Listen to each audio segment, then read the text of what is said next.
pelo sinal da Santa Cruz, livrai-nos Deus, nosso Senhor, dos nossos inimigos. Em nome do Pai, do Filho e do Espírito Santo. Amém. E você poderia até proclamar isso, né? Hoje eu volto a ser feliz. Em nome de nosso Senhor Jesus Cristo. Diante das coisas que eu já ouvi até agora. Diante do que Deus está falando no meu coração. Em nome de Deus. Hoje, eu volto a ser feliz. É bom a gente declarar, viu? Tomar posse das verdades de Deus na nossa vida. Eclesiástico capítulo 28, versículos do 22 ao 30. Diz assim a palavra de Deus. Muita atenção, hein? Muitos caíram ao fio da espada, mas não tantos como os que pereceram por causa da língua. Olha, vou até repetir. Porque a espada aqui não é simplesmente a espada. É a arma com que se tira a vida. Então você pode colocar aqui bombas, espadas, revólver, metralhadora, armas que são usadas para tirar a vida. Naquela época só tinha espada. Então, me permita dizer de uma forma diferente, mas sem trair a palavra de Deus.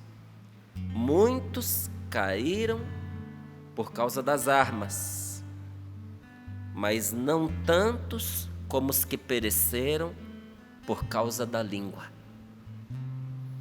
Feliz aquele que da língua está protegido, que não passou por sua ira, que não atraiu o seu jugo e que pelas suas cadeias não foi preso.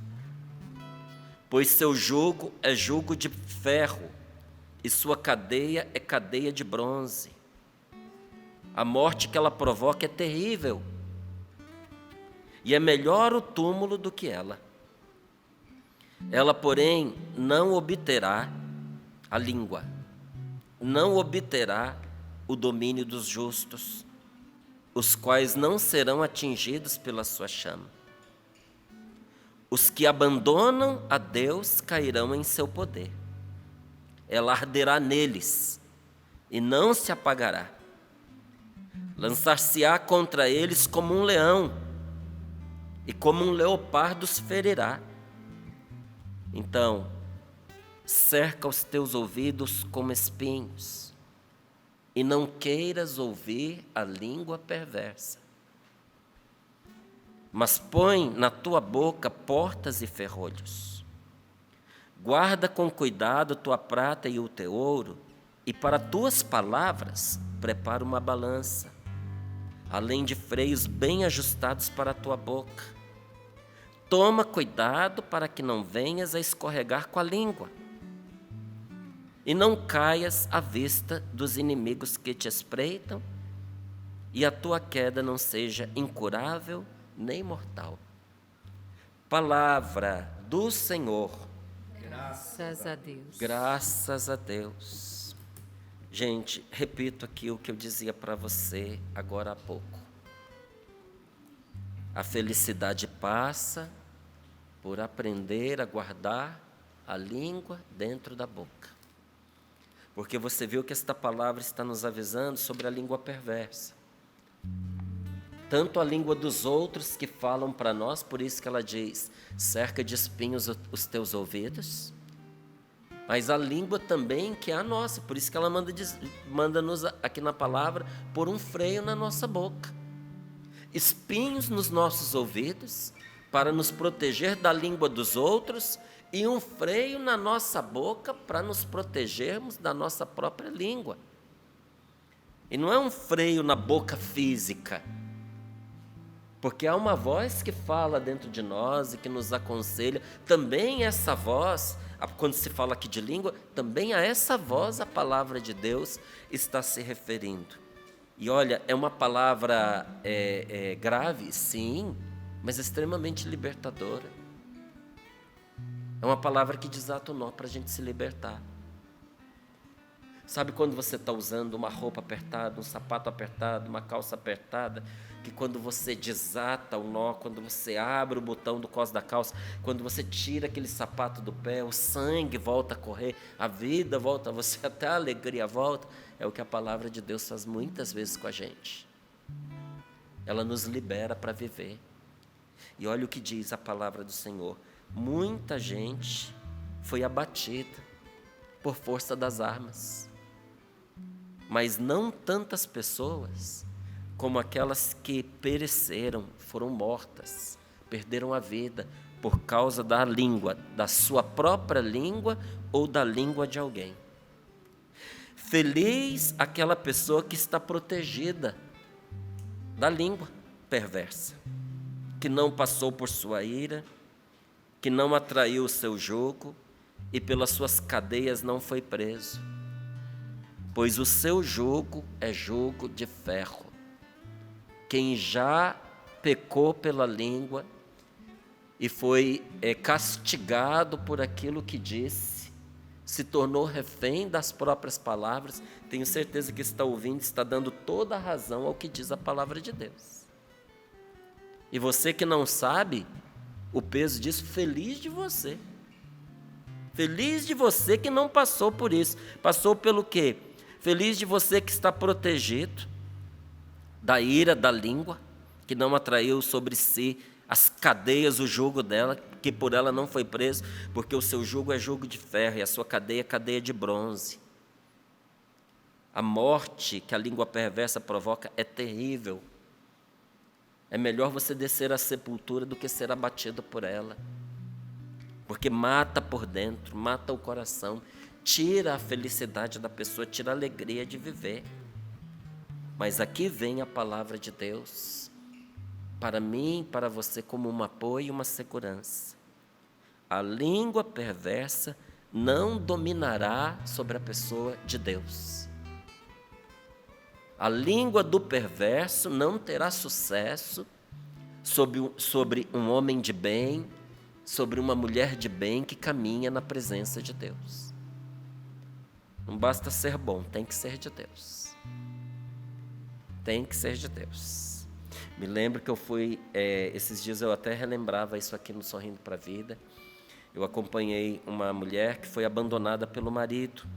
Durante 9 anos, ela esperou a volta dele. Fui pregar num grupo de oração. O Senhor me deu uma palavra de ciência naquele grupo, era um grupo de senhoras. E eu me lembro direitinho a palavra de ciência que me veio. Eu estava terminando a oração quando veio assim: está aqui uma mulher de 30 anos, você tem um filho de 5 anos de idade, e o seu marido te deixou há pouco mais que 2 semanas. E você está aqui procurando uma resposta de Deus para a sua vida. E o Senhor está lhe dizendo que o seu casamento não acabará. E aí, terminou o grupo, a mulher me procurou e ela disse: sim, eu tenho 30 anos e pelo jeito sou a única, porque era um grupo de senhoras idosas, sou a única aqui, tenho um filho de 5 anos, ninguém sabe do que eu estou vivendo, eu não sou uma pessoa que frequenta esse grupo, eu vim aqui procurando alento, e essa foi uma palavra de Deus para a minha vida, porque você não tinha como saber que o meu marido me deixou há pouco mais de 2 semanas, foi embora, levando com ele a minha felicidade, a minha tranquilidade. E aí ela me contou: somos um casal que se ama, somos um casal amigo, não tivemos nenhum contratempo, não brigamos, nada. Ele me chamou para ir numa lanchonete com ele, eu achei que era um dos momentos românticos que a gente vivia, e lá na lanchonete ele disparou contra mim esta palavra. Ele disse: trouxe você aqui porque eu quero te dizer uma coisa sem escândalos, então, aqui no meio das pessoas eu sei que você vai se comportar. E estou te chamando para te dizer que eu não volto para casa com você. Estou apaixonado por uma outra mulher, daqui eu estou indo embora. E ela disse: foi assim, Márcio. Aí ela disse: mas do mesmo jeito que não tinha como você saber o que eu estou vivendo, e o que você disse é verdade, também eu creio que é verdade o que Deus disse, que o meu casamento não vai acabar. Eu não sabia o que fazer, agora eu sei. Eu vou lutar pelo meu casamento, e eu vou esperar pelo meu casamento. E eu acompanhei essa mulher nesse processo de espera. Durou 9 anos.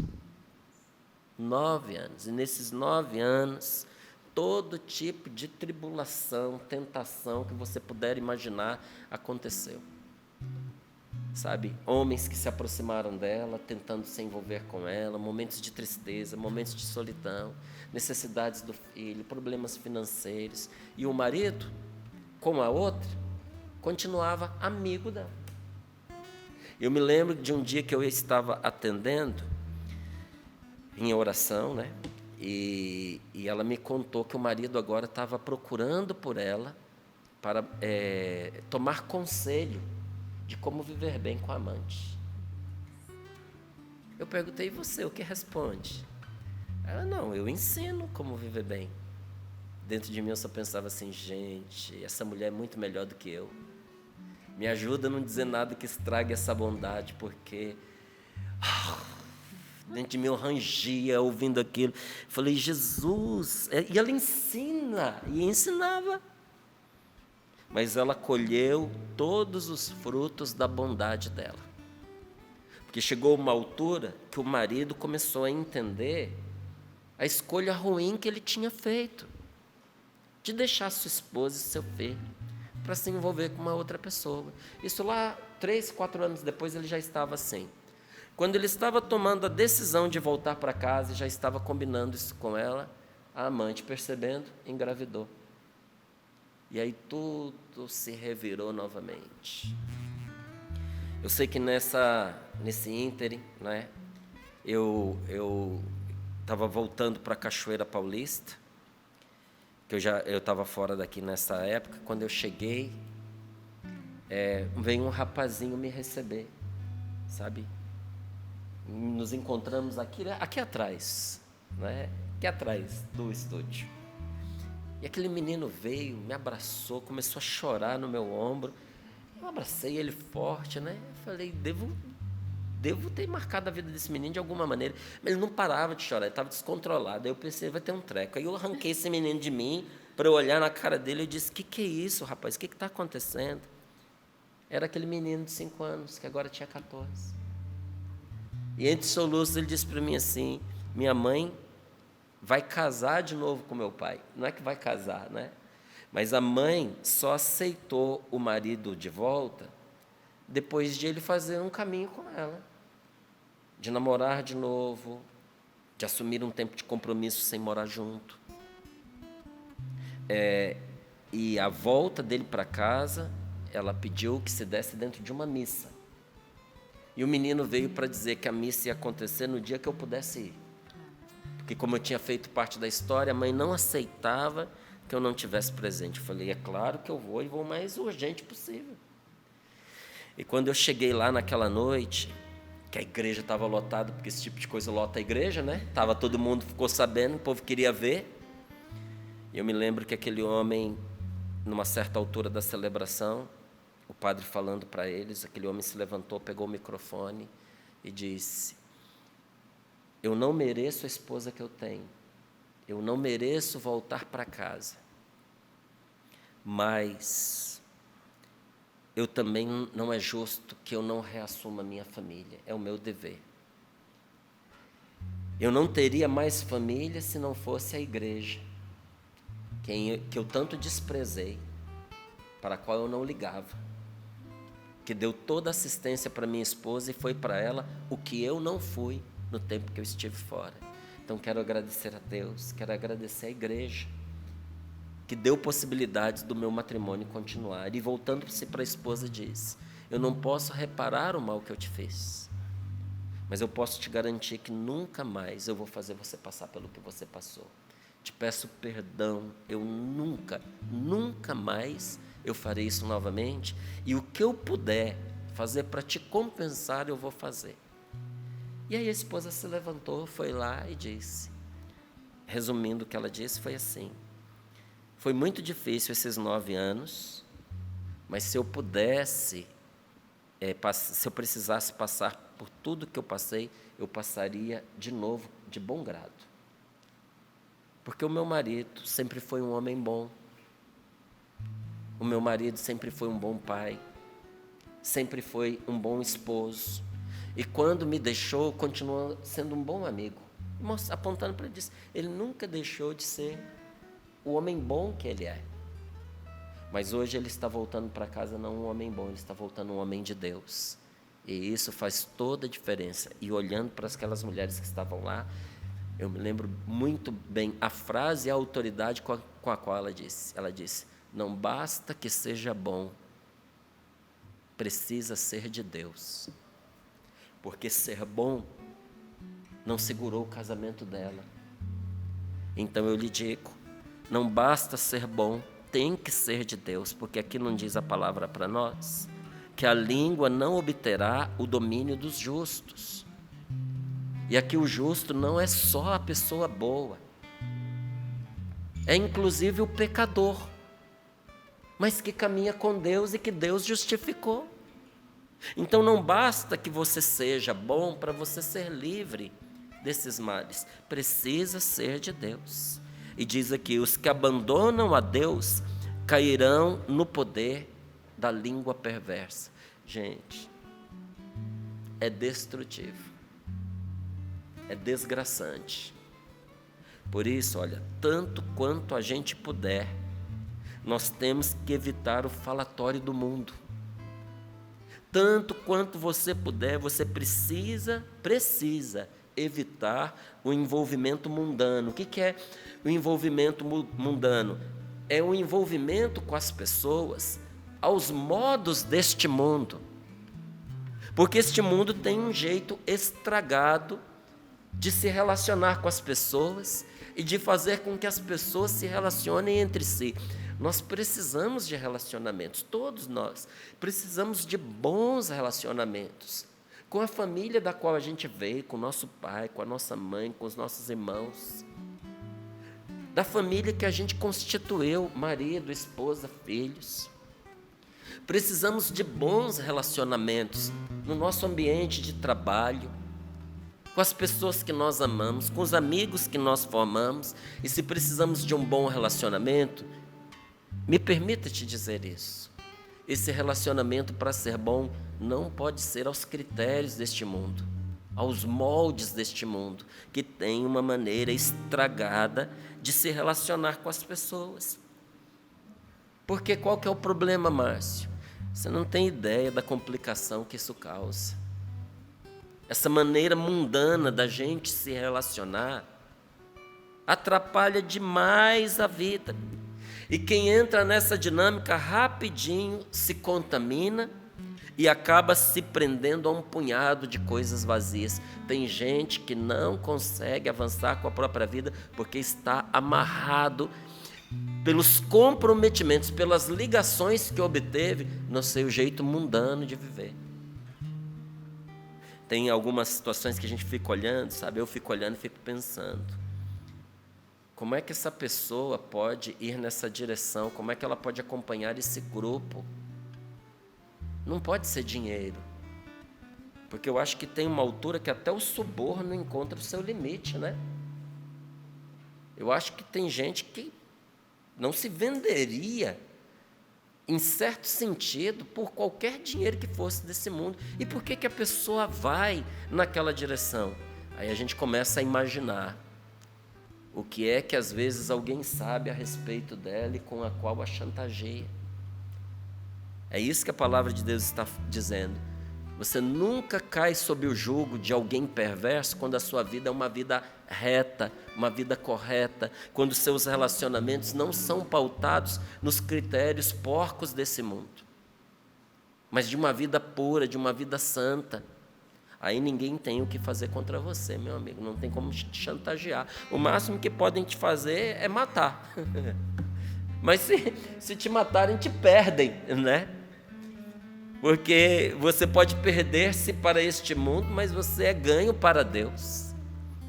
Foi isso que levou tantas pessoas a darem a vida por Deus, por Jesus Cristo, pela igreja, porque sabia que a sua vida estava perdida para esse mundo, mas estava ganha para o reino dos céus. E, na verdade, os seus algozes não os venciam, eram derrotados.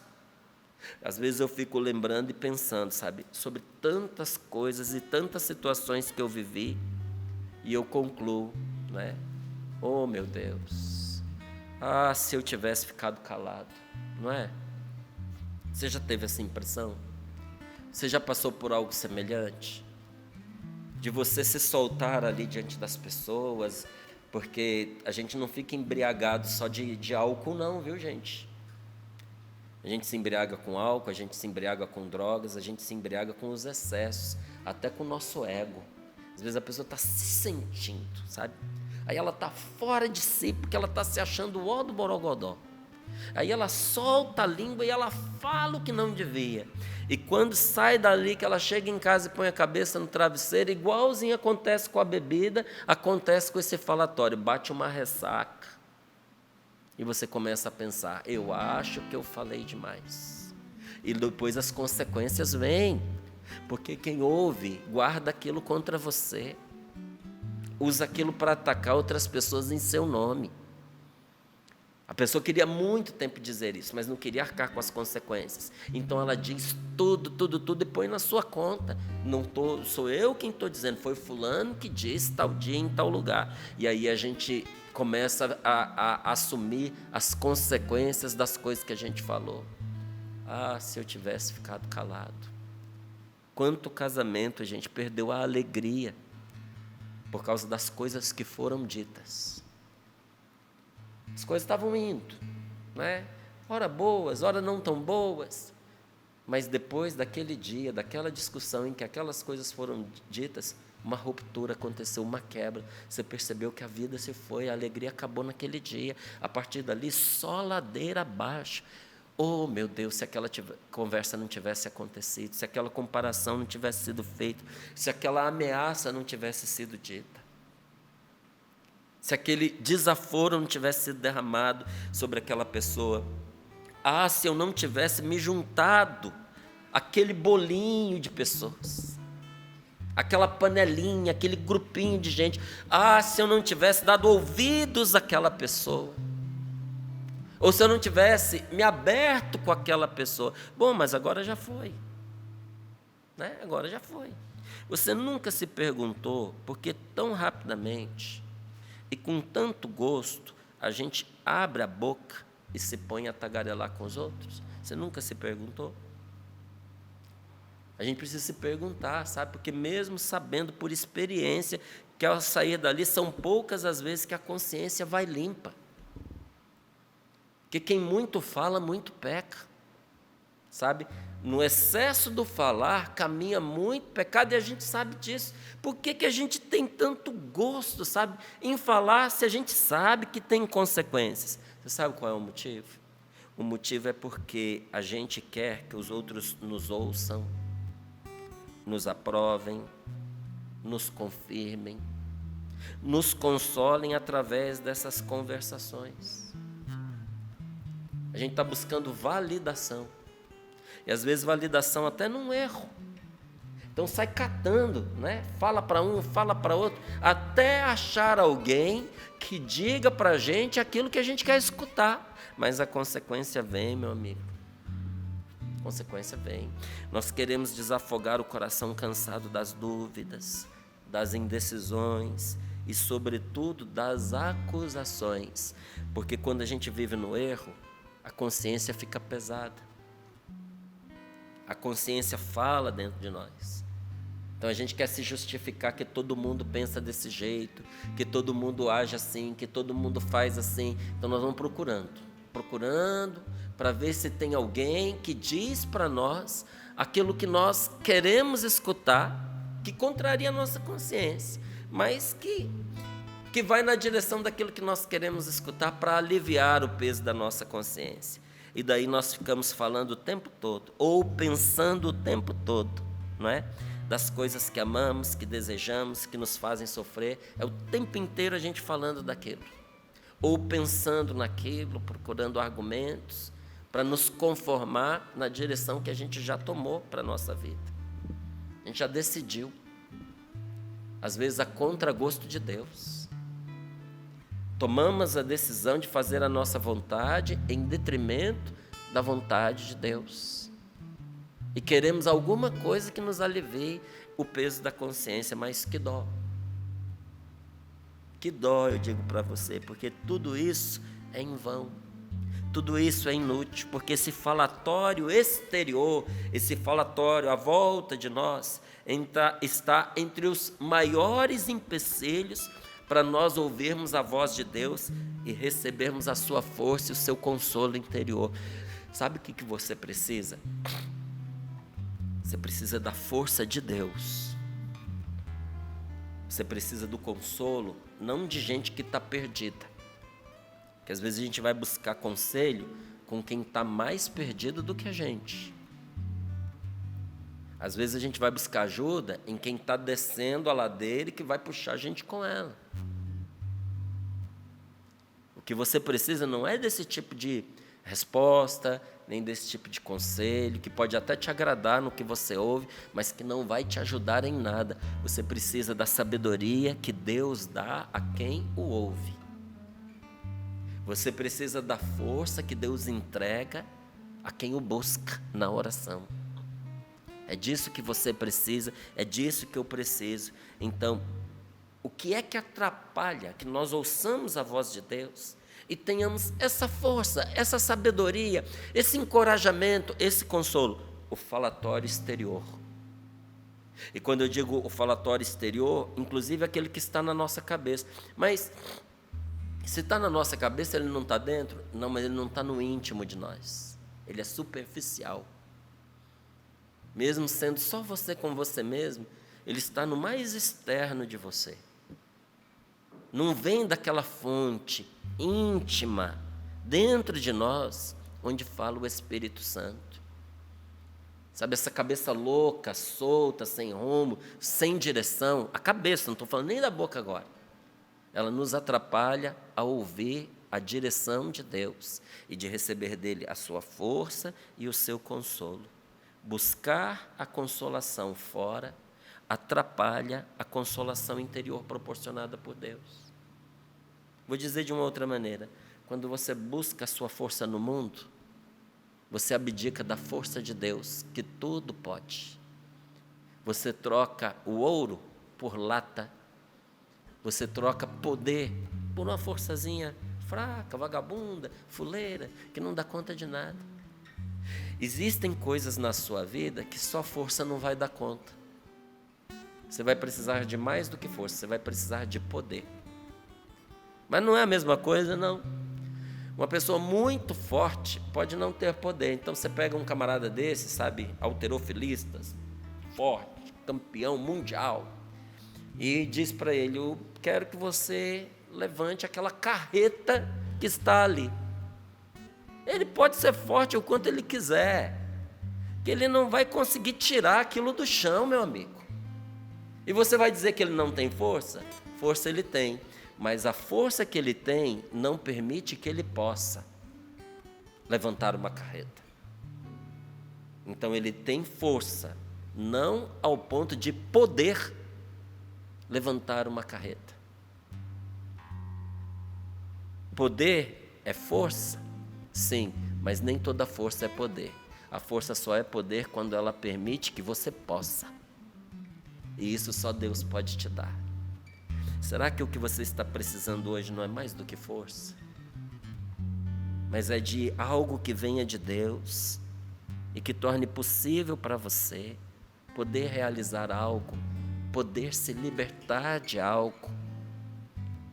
E olha, eu disse que às vezes a força ela coincide com o poder. Às vezes não. Às vezes o poder está na sutileza, está na fragilidade, está na humildade. Às vezes o poder está na confissão da própria incompetência, da própria culpa.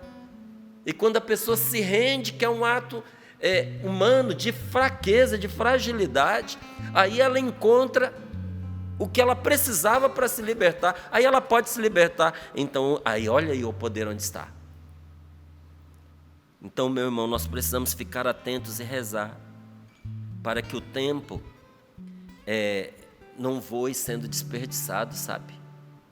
Precisamos ter os olhos atentos a isso, para que o tempo não nos escape sem nenhum proveito para nós. que a gente gasta muito da nossa vida com coisas inúteis, inconvenientes, e entre elas, uma das maiores ladras do nosso tempo e da nossa força é o falatório inútil. As conversações perdidas em grupos que a gente não deveria frequentar, ou a gente mesmo que vazio começa a se encher, sabe, de justificativas, sabe, de discursos vazios, que só nos confirmam no caminho do erro. Então, se for bom e conveniente que você fale, então diga coisas que edifiquem. É bom, é conveniente que você se pronuncie, fale coisas boas, que quem sair dali saia edificado pelo que você acabou de dizer, não é? Os maus hábitos e a falta de atenção são as principais causas de uma língua solta. Então, quando você está mal acostumado, quando você tem vícios de comportamento, não é?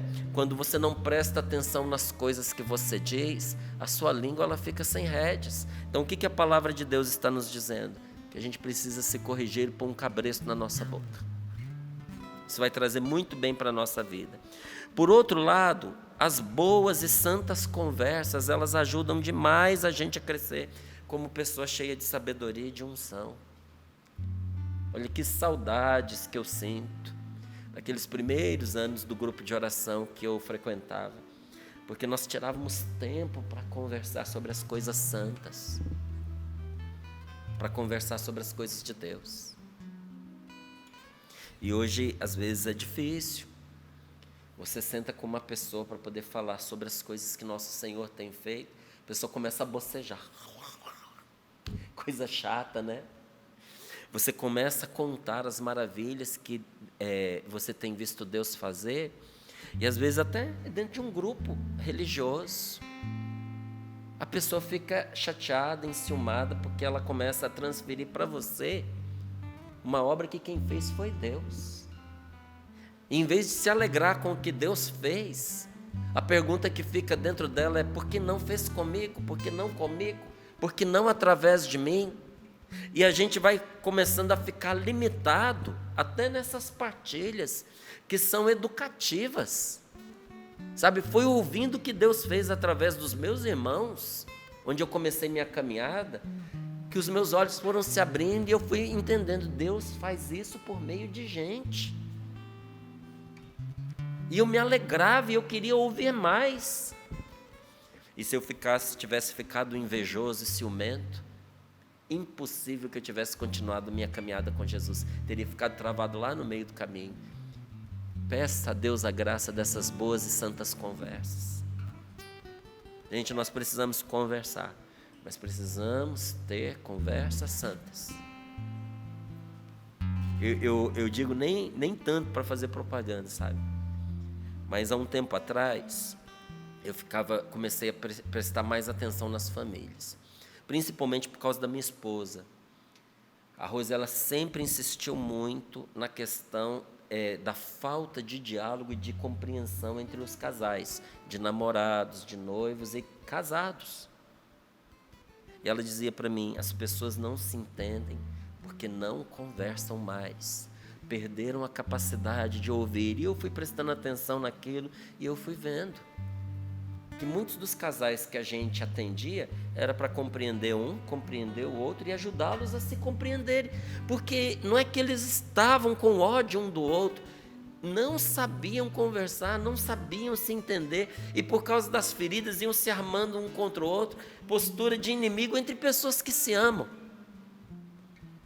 E foi dentro dessa dinâmica que surgiu aquela caixinha puxando conversa, para ajudar as pessoas a terem conversas boas, a terem conversas santas. Porque o que determina o rumo de uma conversa não é tanto um pronunciamento que você faz, mas uma pergunta que você coloca na mesa. Até a gente mede a inteligência de uma pessoa, não é pelas declarações que ela faz, gente, é pelas perguntas que ela traz. Porque uma declaração, até um papagaio faz a declaração. Ele ouve e ele repete. Se você tiver um papagaio e todo dia você repetir a mesma coisa, um dia o seu papagaio vai dar conselho para você, repetindo as mesmas coisas que ele escutou. Mas um papagaio nunca vai te fazer uma pergunta inteligente e desconcertante que tenha saído dele mesmo, a não ser que ele tenha escutado você fazer essa pergunta 1000 vezes. Então você mede a inteligência de uma pessoa não é pelo conhecimento que ela traz, mas pelas perguntas que ela faz. Então ali a gente colocou mais de 150 perguntas que vão lá no coração, sabe, para trazer a pessoa para fora. Porque se você não dá direção para as conversas desandam facilmente em fofoca, em calúnia, em difamação. Quando a gente não aprende a falar das coisas boas da nossa vida, falar mal de nós mesmos a gente não vai. A gente vai evitar. Então, o que sobra? Falar mal da vida alheia. Você pode olhar que todo grupinho muito animado numa conversa, se a pessoa ela não dá uma direção boa para aquela conversa, pode prestar atenção, é falando mal da vida alheia. E se você chegou perto, o tom abaixou, adivinha de quem? Né? Então, é importante que a gente possa encontrar pessoas boas com quem ter essa conversação, sabe? Conversar com pessoas que amam a Deus, que querem a eternidade, não é? As boas e santas conversas nos ajudam a crescer como pessoas de sabedoria, como pessoas de unção, principalmente quando nós encontramos para conversar pessoas que amam a Deus, pessoas que querem o céu, pessoas que não estão amarradas nessa vida. Porque olha, não é o que diz aqui Santa Clara de Assis? Quem ama uma coisa temporal, quando se ama uma coisa temporal, perde-se o fruto da caridade. Pessoas como essa mulher, Santa Clara, que foi se desprendendo desse mundo e colocando seu coração no céu. Coloca as mãos sobre o seu coração um pouquinho. Se você puder, feche os seus olhos. Quando você encontra uma pessoa assim, com o mesmo espírito, com o mesmo coração que o seu, unido a Deus, coração unido a Deus que eu estou falando. Quando você encontra uma pessoa assim, aí você encontrou um amigo. Aí você encontrou um remédio de vida e imortalidade. Eu peço a Deus que te dê essa graça, que te dê esse presente nesse dia de hoje. Senhor, nós estamos em um momento de oração e queremos pedir a Ti, Senhor, a graça de curar as nossas conversas. Mas para nossa boca, Senhor, ser curada, o nosso coração precisa ser curado.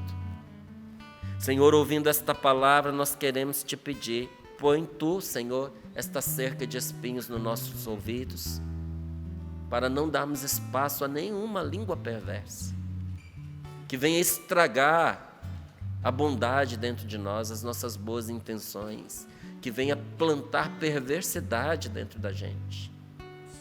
Mas também, Senhor, nós Te pedimos a graça de um cabresto na nossa boca, de um freio para a nossa língua, que também é perversa.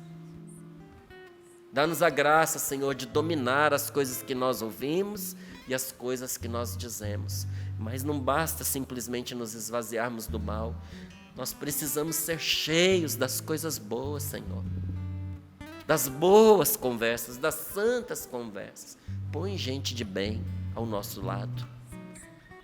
E faz de nós gente de bem para quem precisa. Para que assim nós possamos nos fortalecer nesta caminhada rumo a Ti, Senhor. E se você se sente só, pede a Deus agora essa graça. Senhor, dá-me um bom amigo. Um amigo de verdade. Um amigo que tenha o seu coração unido a Ti, meu Senhor. Oremos. Pai, quem me amaria assim? Pai, quem me perdoaria assim? Pai, hoje eu volto a existir, a renascer em Ti. Hoje eu volto a Ti. Hoje hoje eu volto a ser